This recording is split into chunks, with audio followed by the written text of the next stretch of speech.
Shalom, estudiosos de la Torá, y bienvenidos una vez más a su programa de Un Rudo Despertar Radio.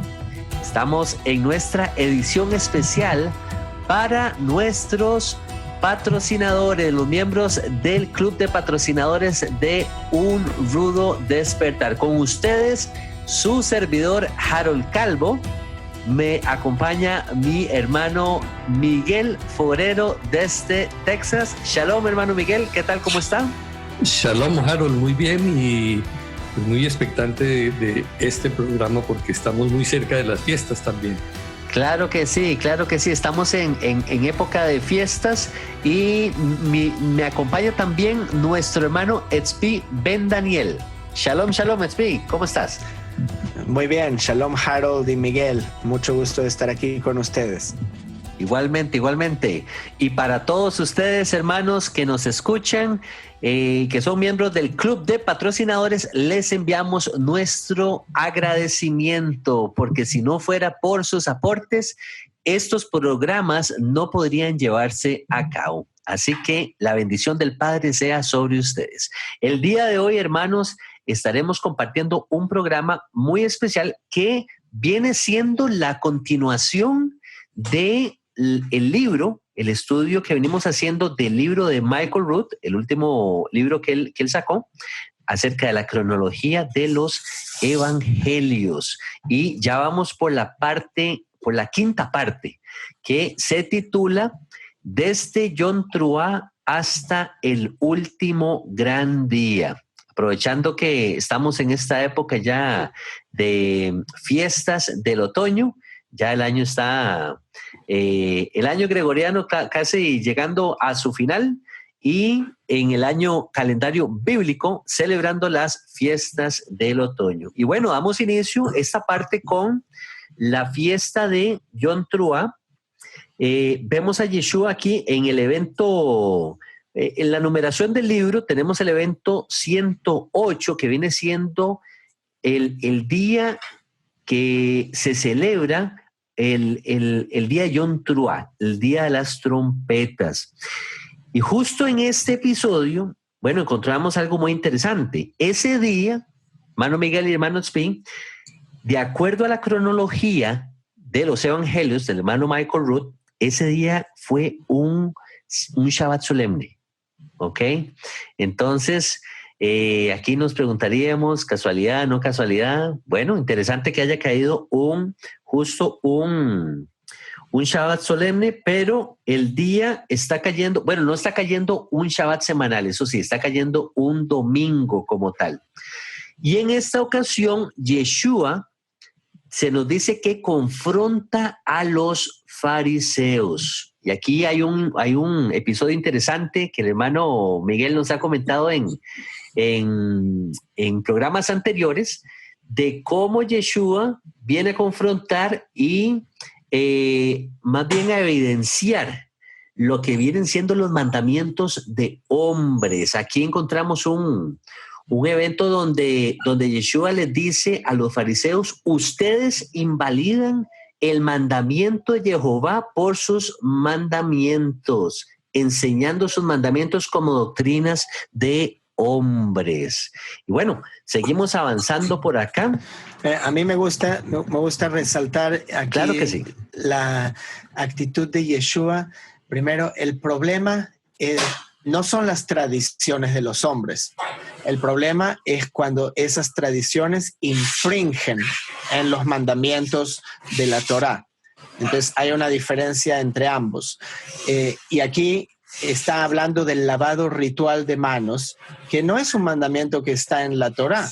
Y los fariseos creían que la comida estaba impura si ellos no se lavaban las manos de esa manera. Entonces, no hay ningún problema si alguien se quiere lavar las manos, pero decir que es un mandamiento, eso es lo que es el problema.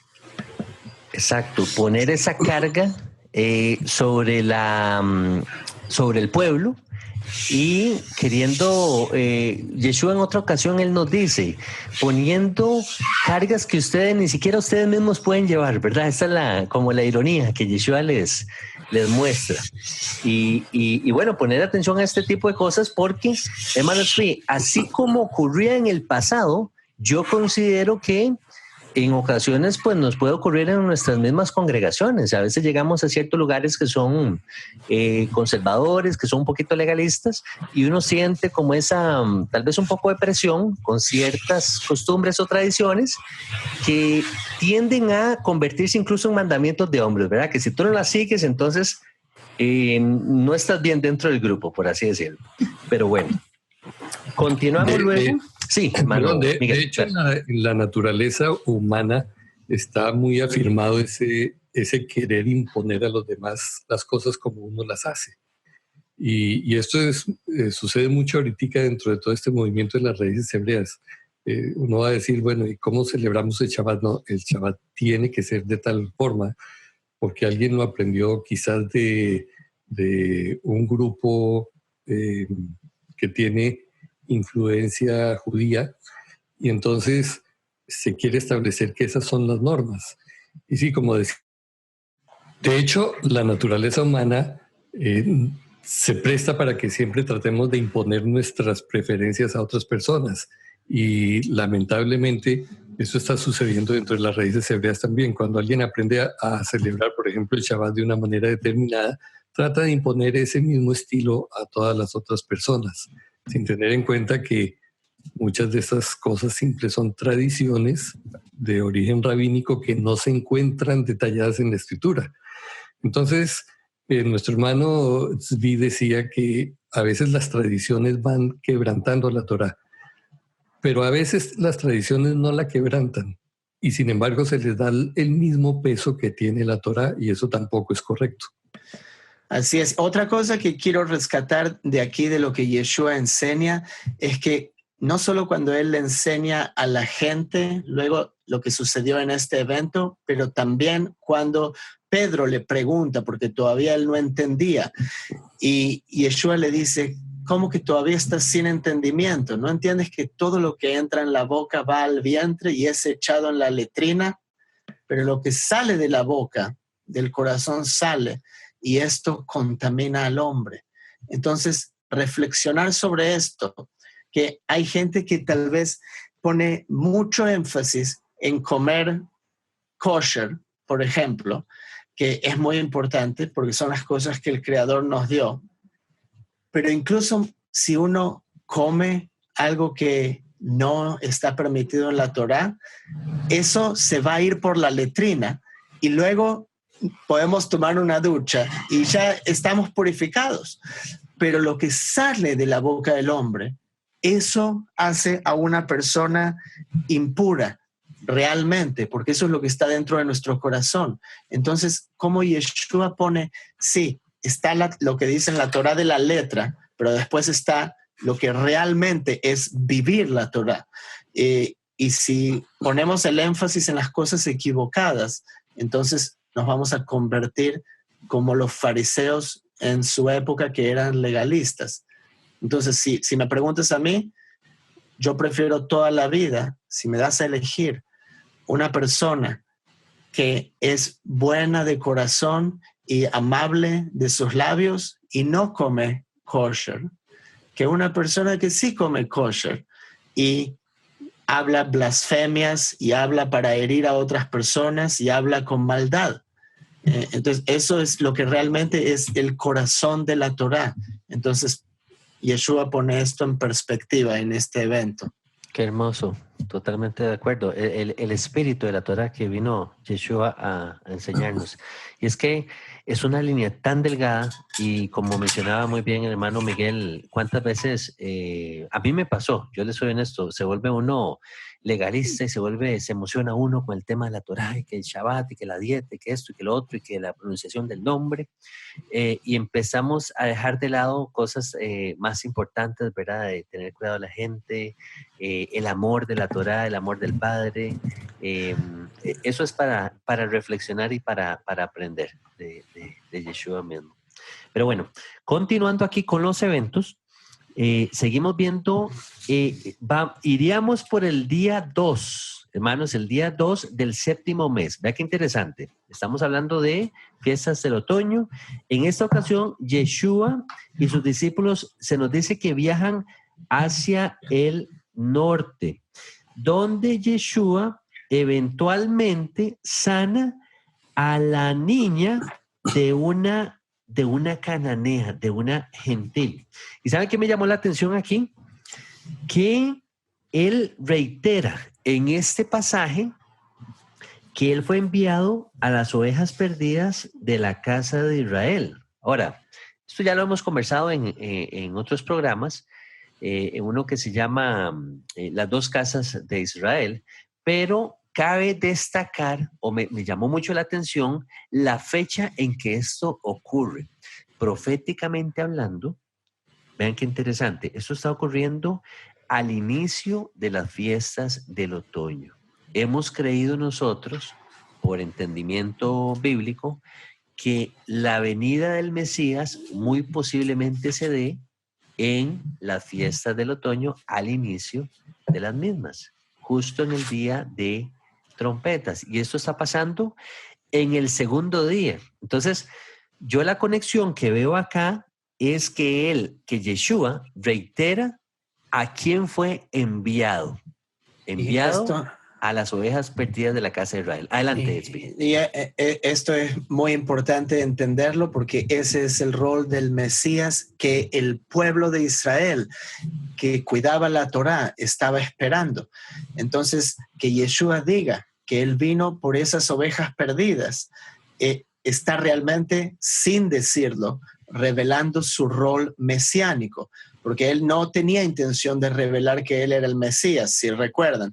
Siempre pedía que sus milagros queden en secreto y solo se lo reveló a la mujer samaritana en el pozo. Pero él nunca decía que era el Mesías, pero decir que él vino por las ovejas perdidas de la casa de Israel, para el entendido, es revelar que él viene en ese rol mesiánico. Y lo que me gusta a mí es poner atención a esto. Fíjese la actitud de Yeshua con una mujer gentil. Ella estaba hablando, estaba gritando desesperada y Yeshua la ignora completamente. Sí. Luego los discípulos vienen a Yeshua y él dice: yo no fui enviado sino a las ovejas perdidas de la casa de Israel.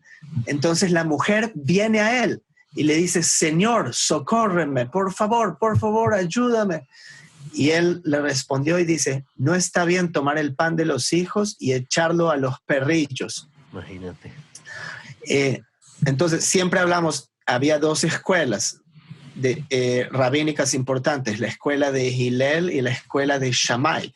Y una escuela era muy estricta y la otra escuela no era tan estricta, era más permisiva, la escuela de Hillel.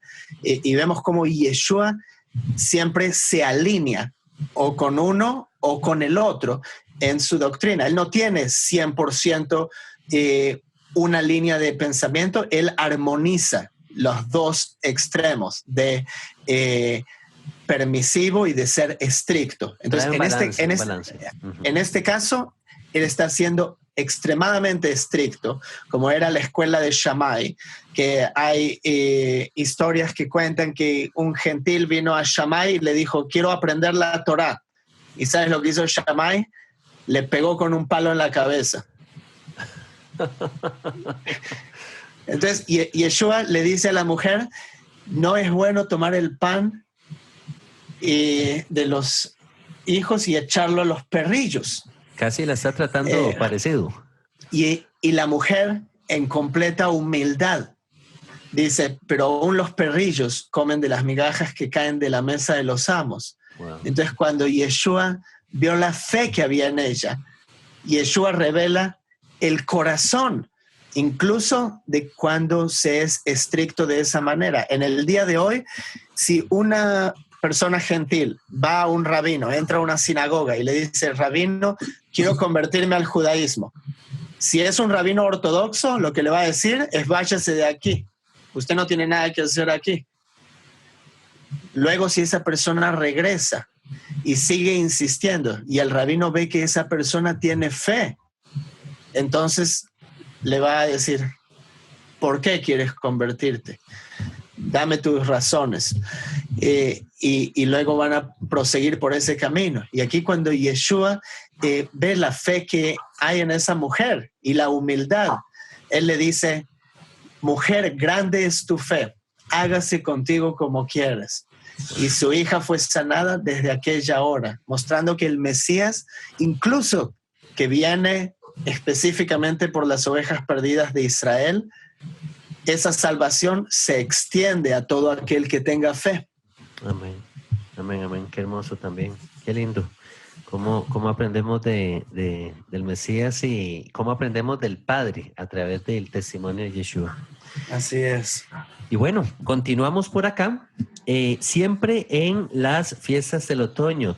Tenemos por acá que Yeshua eventualmente sana a un hombre sordo. Y nuevamente, quiero destacar acá, sana a un hombre sordo justo en la época en que sonará la trompeta final. Hermanos, yo no lo veo como, yo no digo que esto sea doctrina, yo digo que me parece interesantísimo que en la cronología que Michael muestra en el libro, calza que Yeshua sane a un hombre sordo, ¿para qué? Para que pueda escuchar esa trompeta. Así lo veo yo. No digo nuevamente que sea algo doctrinal, simplemente yo lo asocio, lo trato de ligar con las fiestas. Y como estamos pasando la fiesta de trompetas en estos eventos, me llama la atención este evento de que Yeshua sanando justamente a un hombre sordo, ¿verdad? Interesante.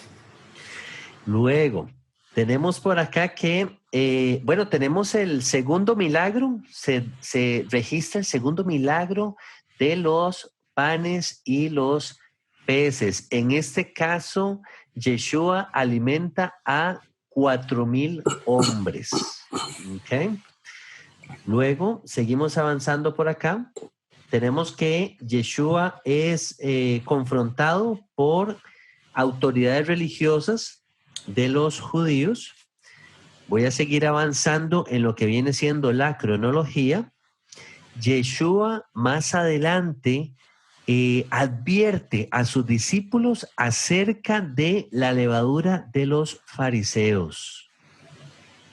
Seguimos avanzando. Tenemos a Yeshua sanando a un ciego con saliva y barro, quebrantando, oigan acá, quebrantando un mandamiento rabínico acerca de una prohibición de sanar a un ciego con barro y saliva, barro y saliva.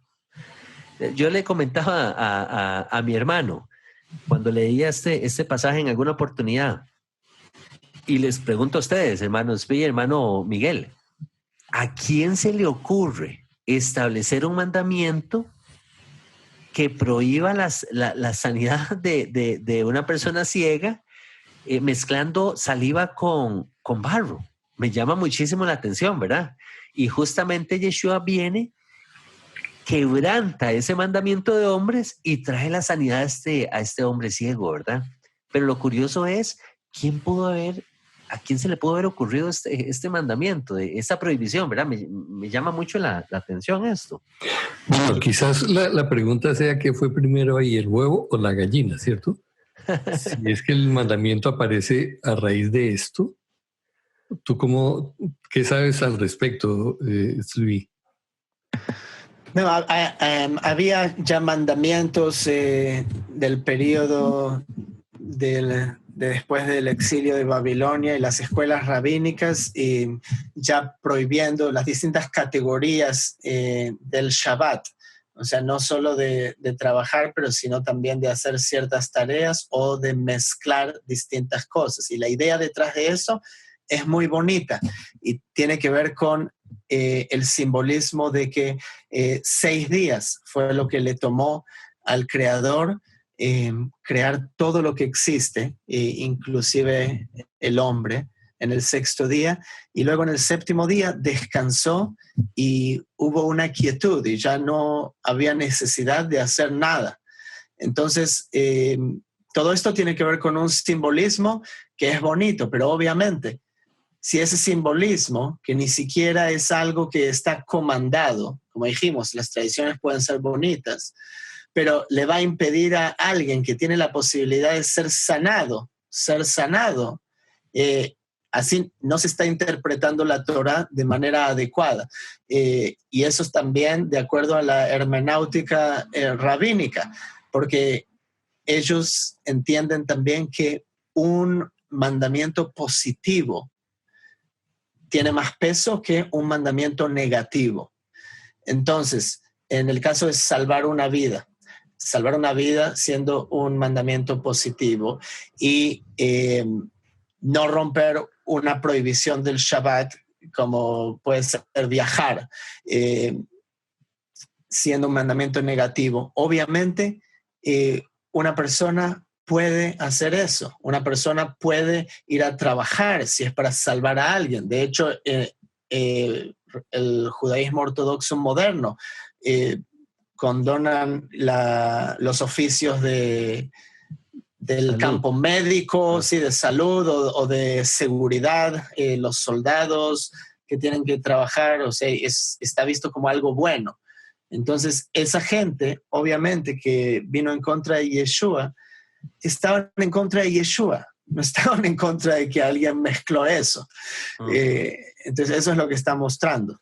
Estaba buscando una razón como para ver cómo inculpar a Yeshua de algún delito, por así decirlo. Así lo veo yo. Luego, bueno, casualmente ese milagro o esa sanidad tomó lugar en un Shabbat, la sanidad del hombre ciego, ¿verdad? Por ahí Yeshua nos dice que es permisivo es permitido hacer lo bueno en el Shabbat. Me gusta ese pasaje bíblico. Pero bueno, seguimos por acá. Tenemos a Yeshua más adelante diciéndole o prohibiéndole más bien a los discípulos de decirle a la gente que Él es el Mesías. Lo que tú estabas mencionando ahora, hermanos, cómo Él viene en una misión encubierta donde Él viene a cumplir el rol de el siervo sufriente y no el rol necesariamente del rey, donde él eventualmente va a cumplir ese rol cuando Él venga nuevamente. Ese pasaje tiene algo muy interesante y es el asunto de la identidad. Porque nosotros generalmente subestimamos la importancia de la identidad y la Escritura revela que eso es esencial. Si nosotros no sabemos quiénes somos, vamos a tener problemas. De hecho, Yeshua, la pregunta que hace a todos los discípulos es ¿quién dicen los hombres que es el Hijo del Hombre? ¿Quién dicen ustedes que soy yo? ¿Cierto? Y ellos comienzan a responder y Pedro, Kefa, dice, tú eres el Mesías, el Hijo de Elohim, el Hijo del Dios viviente. Amén. Y ante esto la respuesta de Yeshua es, eso no es una deducción de tu propia capacidad, te lo reveló el Padre. Uh-huh. Y mire, este problema de la identidad lo seguimos teniendo nosotros hoy. Evidentemente la gente que no entiende que es la casa de Israel, pues andan en cosas que no deben. Sí. Cuando nosotros nos olvidamos de quiénes somos, que fue precisamente una de las tentaciones del maligno a Yeshua también, si tú eres Hijo de Dios, si tú eres, nos introduce el pensamiento de realmente yo soy, y si yo no sé con claridad quién soy, voy a tener problemas en mi comportamiento, en mi lealtad, en mi obediencia, en todo. ¿Cierto? Entonces, este punto es crucial, ¿no? Yeshua está tratando de mostrarle a la gente que la revelación de quién es Él solamente viene del Padre. A nosotros nos ha sido corrido el velo y por eso podemos verle a Él y entender que Él es el Mesías. Pero no podemos olvidarnos de quiénes somos igualmente nosotros, porque eso establece nuestra responsabilidad, ¿no? Así es, hermano Miguel, y creo que es tan acertado esto que usted habla, porque en mi caso personal tuvo mucho que ver el tema de la identidad como Israel para poder yo adoptar o aceptar la Torá de Jehová para mi vida, para mi casa, para mi familia. Cuando me vengo a dar cuenta de quién soy en el Padre o como pueblo, entonces yo vengo y abrazo su Torá todavía con más pasión. Yo digo, pero si esto es un tesoro que el Padre nos dejó a nosotros, si esta Torá fue escrita para nosotros, para que nosotros la guardáramos y no para que dijéramos que era maldición, ¿verdad? Que es como se nos ha enseñado tal vez por mucho tiempo de una manera errada en ciertas líneas del cristianismo, por no decir que en la mayoría, ¿verdad? Pero bueno, excelente aporte, hermano Miguel. Una cosa que me gustaría agregar allí a este punto es, tengamos misericordia cuando estamos relacionándonos con la gente que no le ha sido revelado que son la casa de Israel. Porque en muchos casos esto no depende ni siquiera de ellos mismos. Nosotros tendemos a decir, no, pero es que usted no entiende, usted sigue metido allá en esa religiosidad o en esa cosa vacía. Y resulta que así como Yeshua le dijo a Kefa, esto te lo reveló el Padre, igual ha sucedido con nosotros. ¿Qué hay que hayas hecho tú, Harold, para haber entendido? No hiciste nada, yo tampoco.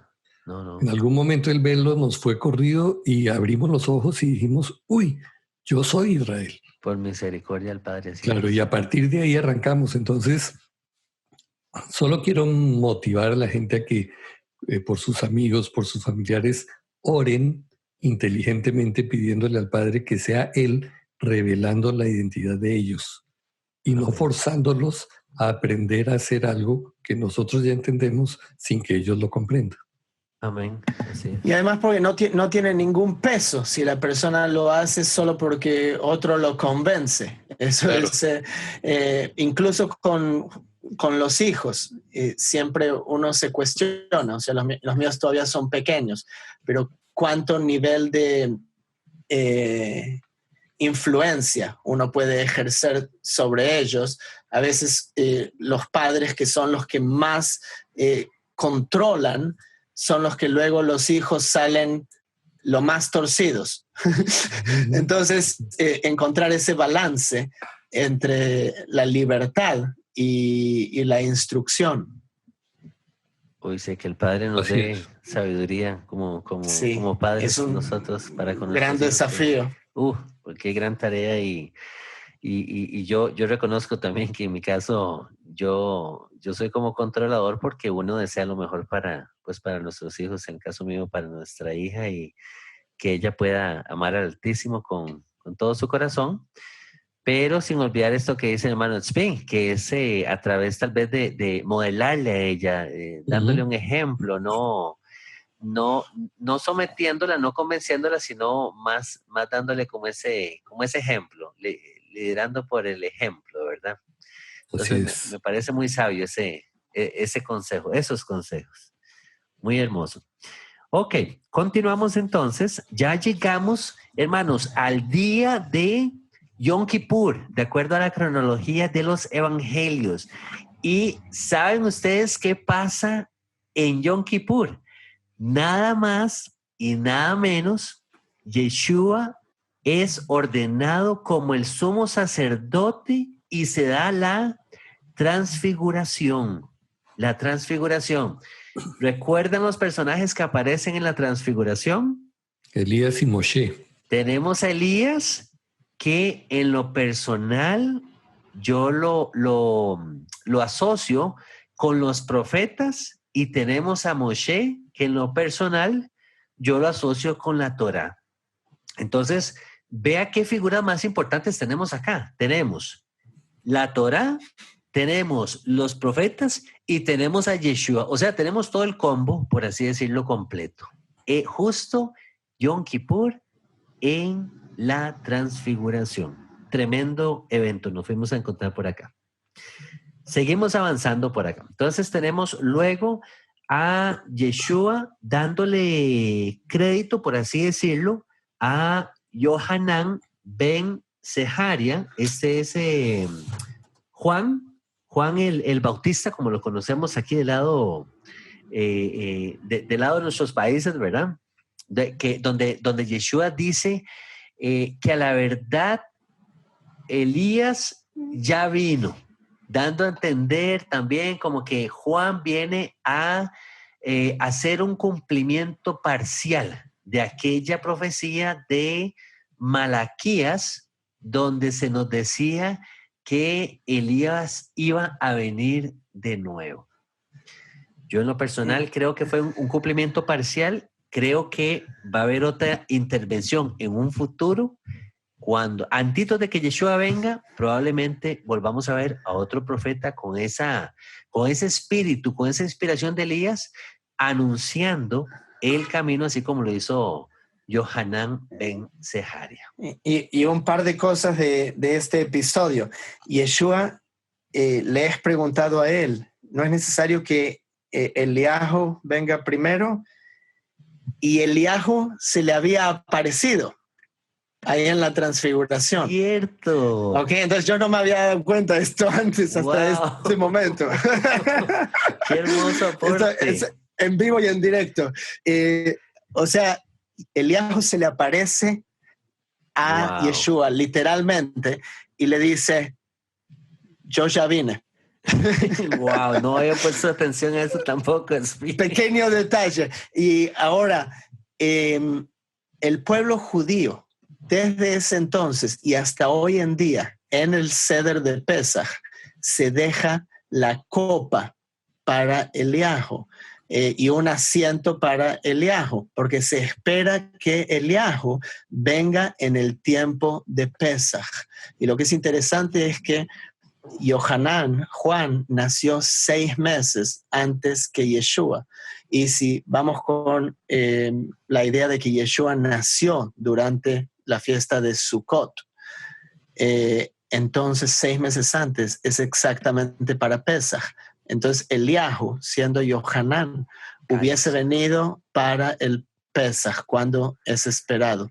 Wow, también está impresionante ese dato. De hecho, quisiera anotar allí que esta declaración de Yeshua no significa que la reencarnación existe.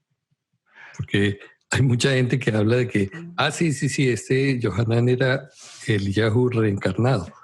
Y entonces se genera todo este asunto de ahí para adelante. Eso es para otro programa que dijimos, vamos a ver si discutimos. Yo tengo la mente abierta para todo. Para mí no hay nada que yo no pueda cuestionar. O sea, a mí me gusta estudiar para estos programas o para cualquier tema que sea. Y es interesante que en el judaísmo ciertas facciones, o en el judaísmo, yo diría tradicional, se cree en la reencarnación. Entonces, la gente en el tiempo de Yeshua, había gente que creía y otros que no.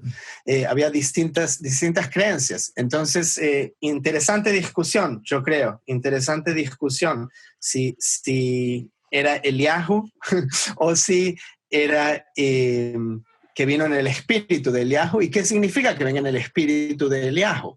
¿Qué significa? ¿Que viene en ese espíritu de profecía o hay otra cercanía en particular con Eliyahu mismo, con ese alma que estaba en Eliyahu?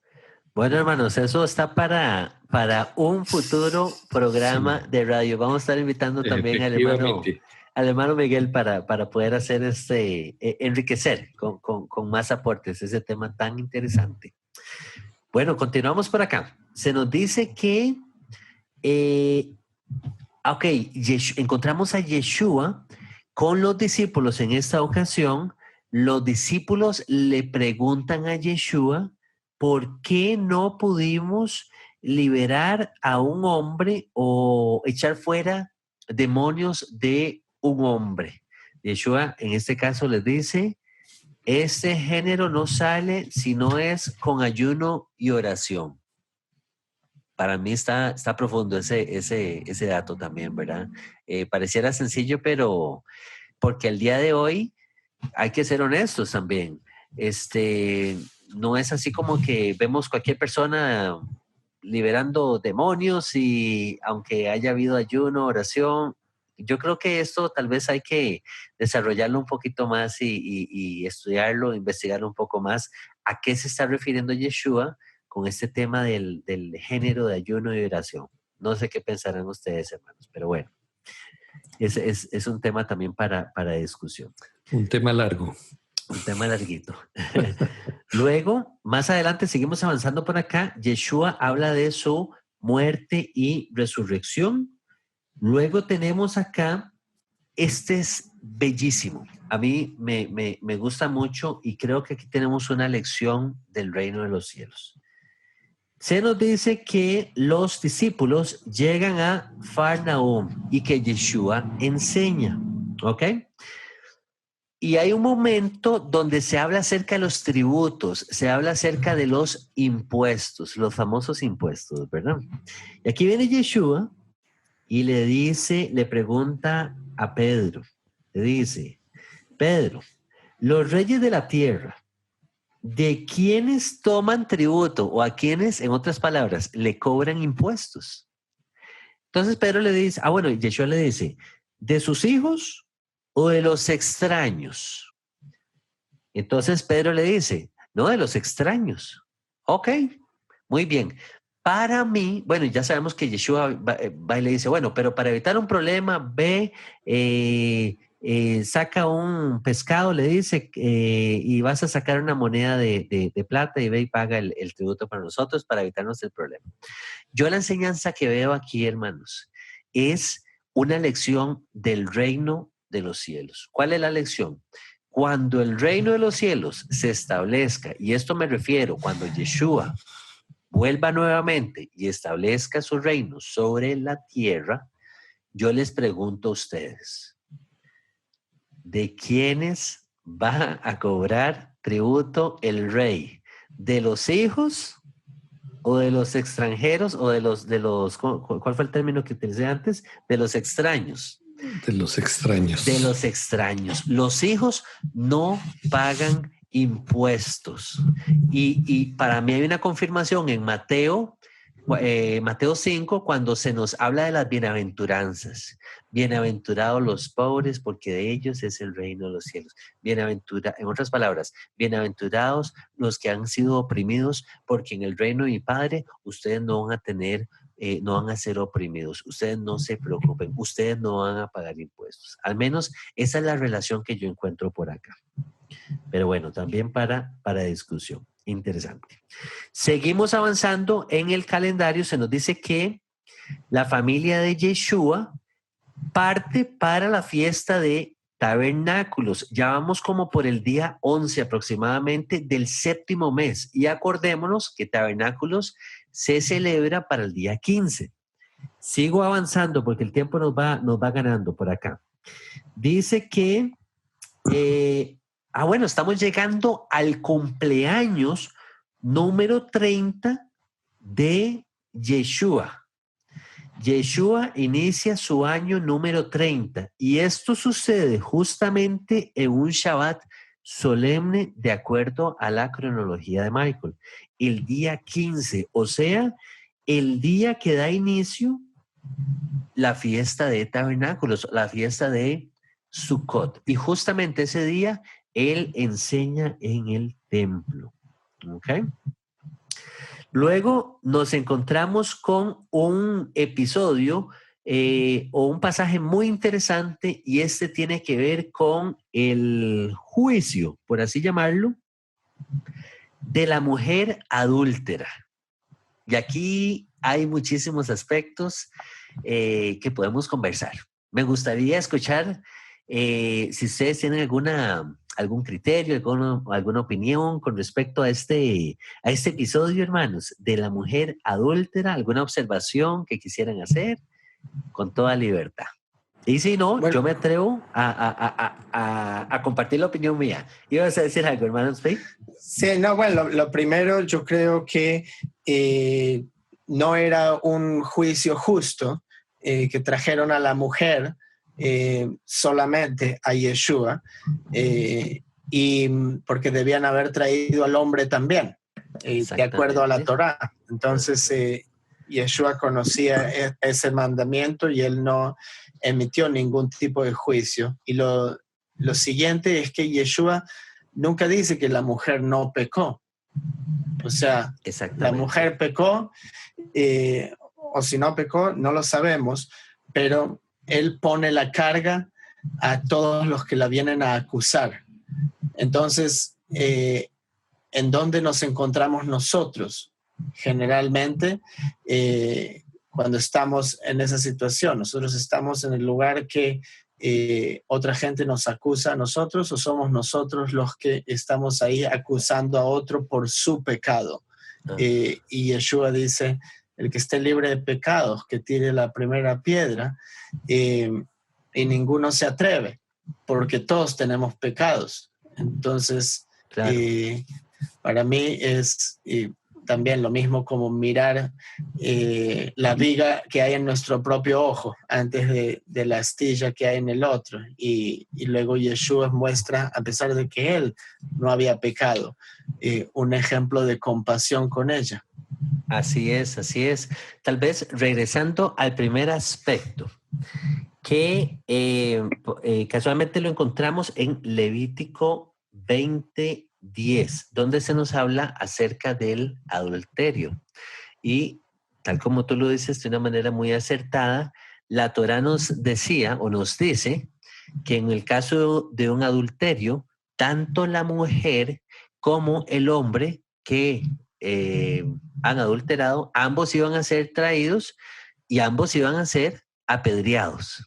Pero aquí vemos una situación donde solamente le llevan a la mujer y quieren probar a Yeshua en este caso, ponerle como un tipo de trampa. Y para mí el juicio que Yeshua emite es un juicio justo, porque si lo vemos al día de hoy, si aplicamos el mismo principio y vamos a los tribunales delante del juez, el juez muy probablemente, aplicando la Torah, va a decir, oh, está bien, aquí está la mujer, alistémonos todos para apedrearla, traigan también al hombre para que sea una acción justa. El hombre no aparece, ok, entonces no podemos apedrear a la mujer, porque si no seríamos ¿cuál es el término? Imparciales, tal vez, o más bien No seríamos imparciales. no seríamos imparciales, ¿verdad? Más bien seríamos injustos queriendo matar a la mujer. Y como muy bien lo dijo XP, en ningún momento Yeshua le está diciendo a la mujer que ella está bien con las acciones que ella ha hecho. Todo lo contrario, más bien Yeshua se acerca, claro, como un juez misericordioso y le dice, tus pecados han sido perdonados, vete y no peques más. En otras palabras, en esta ocasión te salvaste porque no estaba el hombre, pero en otra ocasión no vaya a ser que te encuentren nuevamente en el acto y vayamos a tener que aplicar la sentencia de muerte. Entonces, vete y ya no sigas haciendo mal si eso es lo que estabas haciendo. Me gusta, es una enseñanza lindísima de parte de Yeshua, porque vemos esa misericordia también del Padre, sin duda alguna, sin duda alguna. Seguimos avanzando por acá. Llegamos entonces al Shabbat solemne, conocido como Shmini Atzeret. Hermano Tzvi, tal vez la definición de Shmini Atzeret, ¿cómo lo diríamos en español? Y Shmini significa octavo, porque recordemos que viene después de los 7 días de Sukkot. Y Atzeret significa una cesación, cuando todo se detiene. Por consiguiente era un tiempo en que la gente se reunía. Entonces ese es el significado. Ok, que viene siendo entonces el octavo día de digamos que sí, de la fiesta de Sukkot, ya el día final, el día del cierre. Justo, bueno, en esta ocasión cayó un domingo Y en este evento, Yeshua se nos dice que proclama o hace una proclama profética acerca del cumplimiento de la lluvia tardía y del derramamiento del Espíritu. Entonces, muy interesante porque en Joel se nos habla también acerca de la lluvia tardía.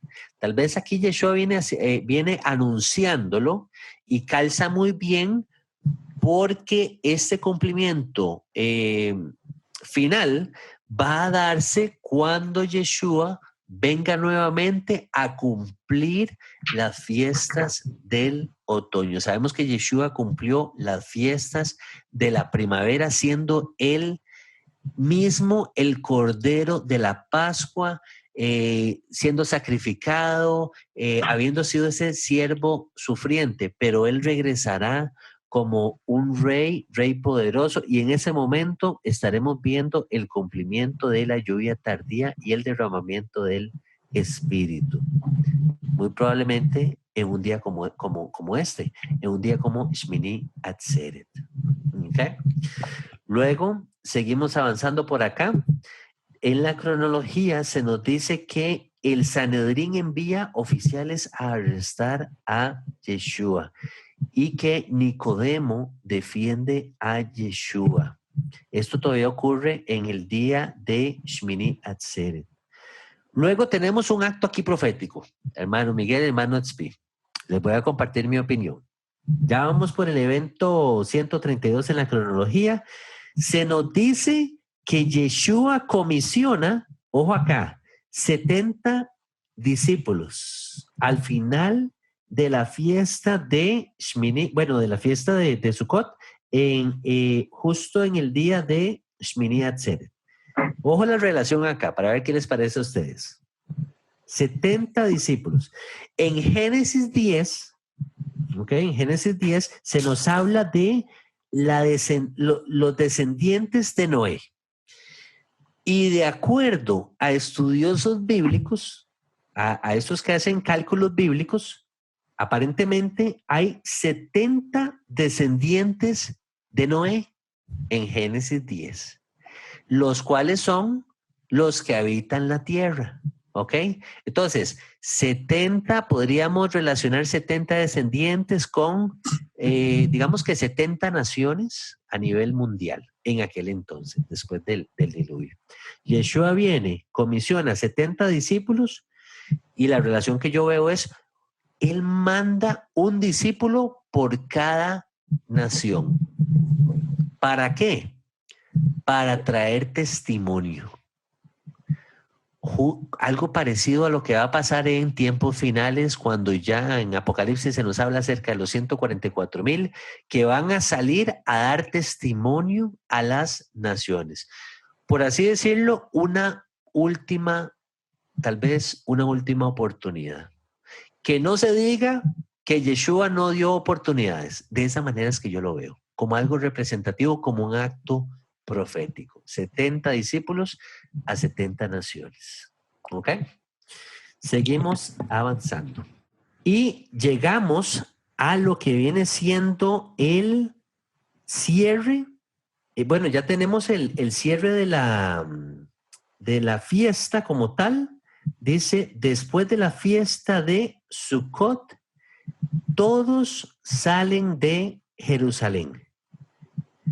Y ya estaríamos entrando entonces a la siguiente etapa, a la siguiente parte, a la parte número 6 del libro de la cronología de los evangelios, que ya va a ser desde la fiesta de Sukkot hasta el mes de la Aviv. Ya como que se cierra un ciclo, el ciclo de las fiestas del otoño, para empezar nuevamente con el ciclo de las fiestas de la primavera.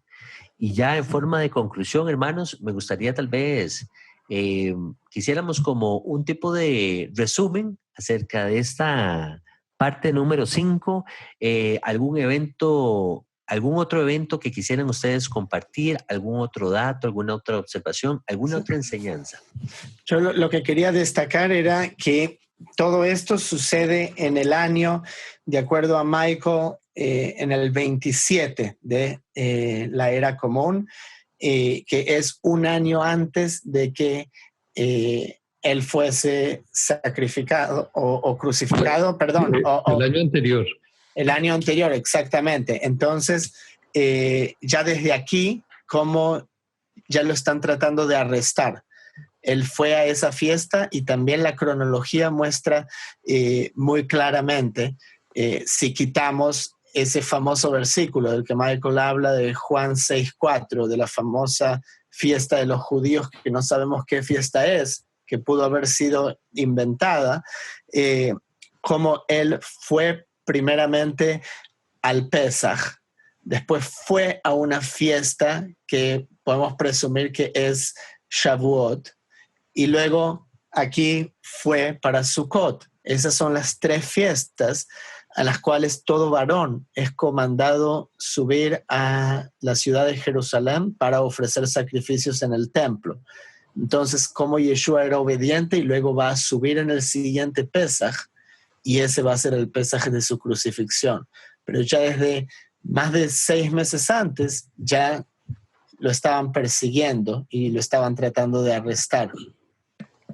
Hermanos, y ahora que usted hace esa acotación, yo quería aprovechar, hacerle esa pregunta en vivo, al aire aquí con nuestros hermanos, nuestra audiencia.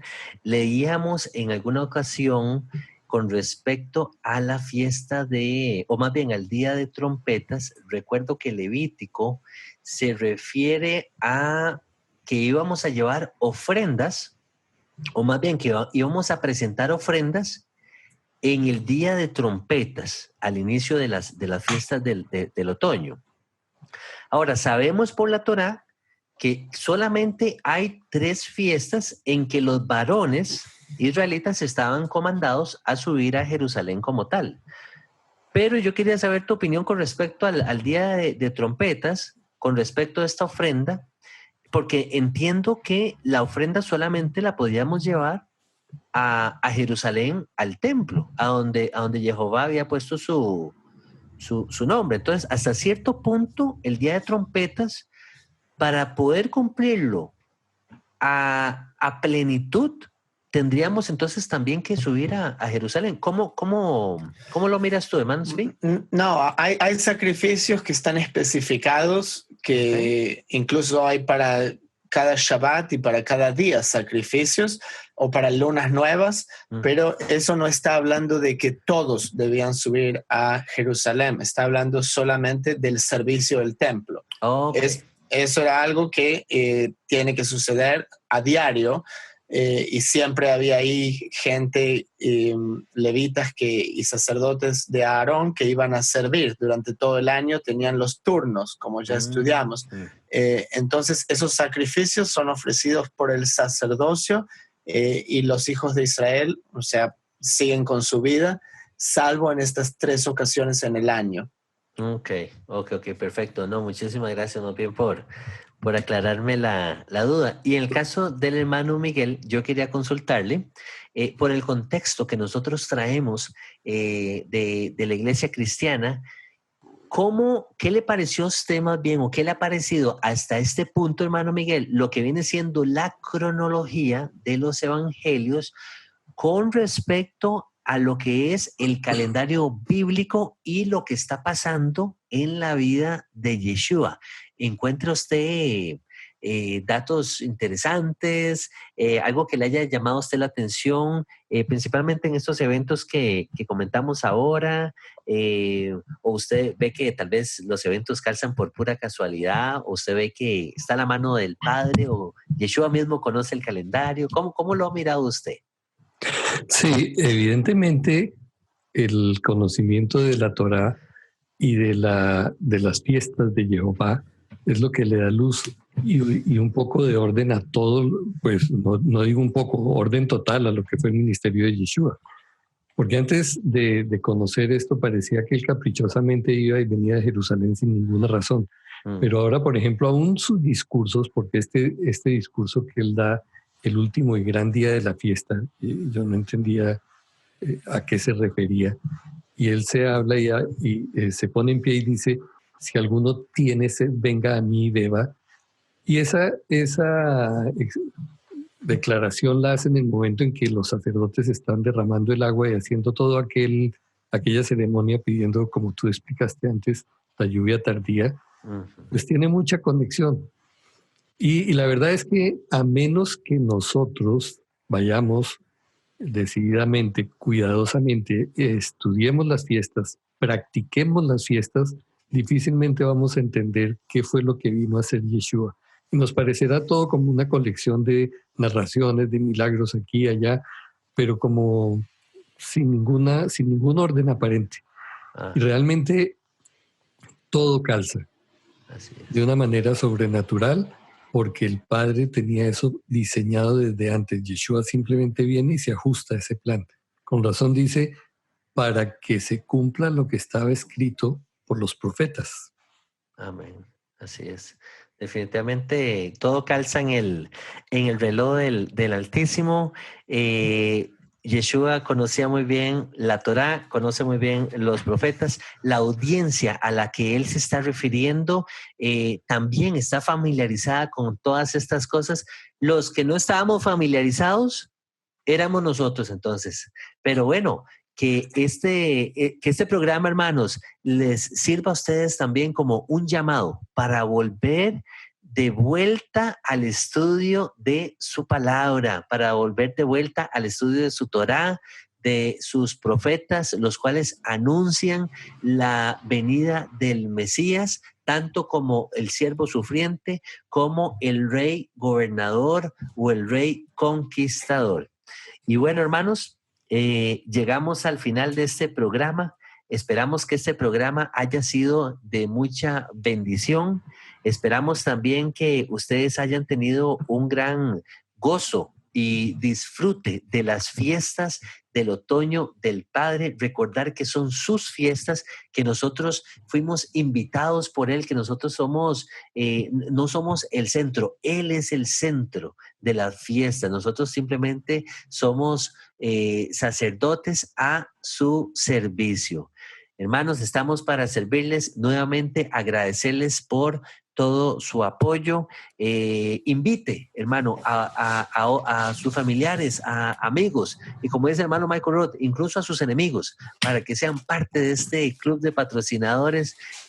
Podamos seguir llevando las buenas nuevas del Evangelio, las buenas nuevas de la Torá a las ovejas perdidas de la casa de Israel, e incluso a aquellos que tal vez no son casa de Israel, pero como esa mujer cananea que vimos el día de hoy, también tiene una gran fe y también reconoce que Jehová es el Dios verdadero, el Dios de Abraham, Isaac y Jacob, el Dios de Israel. Hermanos, los dejamos con las palabras de... bueno, antes de cerrar el programa, agradecerle a mi hermano Miguel, como siempre. Muchísimas gracias, hermano, por todos sus aportes y su tiempo. Hermano. Fuerte abrazo a la distancia. De igual manera para mi hermano Tzvi, muchísimas gracias por compartir tu sabiduría con nosotros. Cuánto aprendemos de ustedes dos siempre, y un fuerte abrazo a la distancia, hermano Tzvi. Igualmente, Harold, un placer. Muchas gracias, hermanos. Ahora sí, los dejamos con las palabras de nuestro Mesías Yeshua. En esto conocerán que son mis discípulos, que se aman los unos a los otros. Nos vemos en el próximo programa. Bendiciones. Shalom, shalom. Shalom.